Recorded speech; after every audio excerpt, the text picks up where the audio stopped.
Welcome to the Slop Farm. Enjoy the video. You'll begin by confirming prerequisites, Zapier and Google accounts, and a sheet with clear headers. First, connect Google Sheets under My Apps, authenticate with the account that owns the spreadsheet. Once connected, create a new Zap and pick your trigger app, a webhook, form, or app event. Configure the trigger fields and run a test trigger so Zapier sees sample data. This gives Zapier the structure it needs to map columns in the next steps. Next, choose Google Sheets as the action and pick the precise event. Create row, update row, or find row.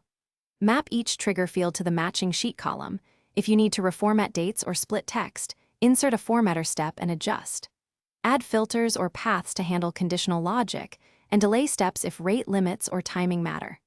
After mapping, run the action test so Zapier writes a real row and you confirm that values land in the. To finish, enable the Zap and observe Zap history for the first real runs. Make sure the sheet updates correctly and that timestamps, numbers, and formulas are preserved. Adjust mapping if any type mismatches appear.